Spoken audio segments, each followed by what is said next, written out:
Halo traders, kembali bersama saya Givayansa dalam Fibis Market Mover ISG. Kali ini kita akan membahas bagaimana perkembangan ISG pada satu pekan lalu dan juga bagaimana potensi pergerakan ISG pada pekan ini. Terpantau pada pekan lalu, ISG mengalami penguatan yang cukup signifikan sebesar 1,47% ke level 5.242,769 yang ditopang oleh beberapa sektor seperti sektor agriculture yang mengalami penguatan sebesar 4,62%. Adapun sektor dari properti dan real estate mengalami kenaikan sebesar 3,61%. Secara transaksional pada perdagangan pekan lalu terpantau cukup sepi di mana tercatat sebanyak 541.000 kali transaksi dengan volume sebanyak 23 miliar lot saham dengan senilai 18,7 triliun rupiah. Adapun secara sektoral dari investor asing mencatatkan net buy sebesar 2,4 triliun rupiah.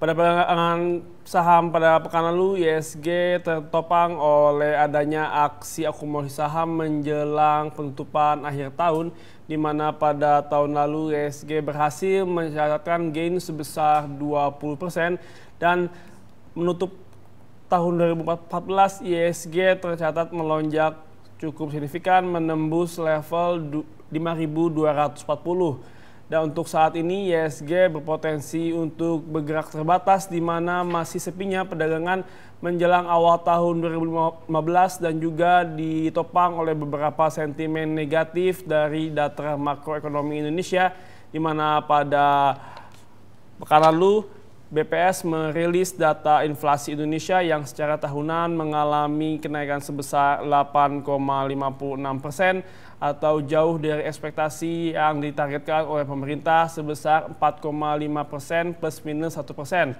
Sementara itu juga neraca perdagangan pada bulan November 2014 mengalami defisit sebesar 425,7 juta US dollar.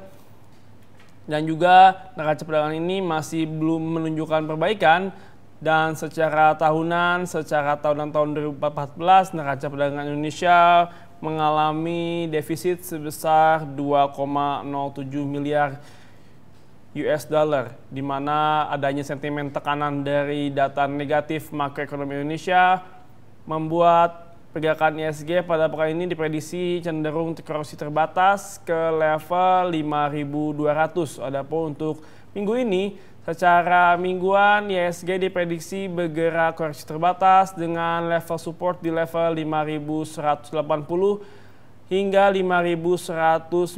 Adapun level resisten berada pada level 5.270 hingga 5.280. Sementara untuk minggu ini, data-data penting yang patut cermati oleh para investor adalah dari Indonesia yang akan dirilisnya data consumer confidence serta dirilisnya data suku bunga acuan Bank Indonesia, yang disusul oleh dari Tiongkok China yang akan merilis data manufacturing dan juga data neraca perdagangan. Sementara dari Jepang akan dirilisnya data market manufacturing PMI dan juga market service PMI. Sementara dari zona Eropa akan dirilisnya data market manufacturing dan juga data neraca perdagangan serta data inflasi zona Eropa. Sementara untuk di Amerika Serikat akan dirilisnya data investor sentimen dan juga neraca tenaga kerja seperti data pengangguran, economic sentiment, dan juga consumer confidence. Secara teknikal, ISG masih akan bergerak terbatas dan pada minggu ini akan bergerak pada bearish terbatas.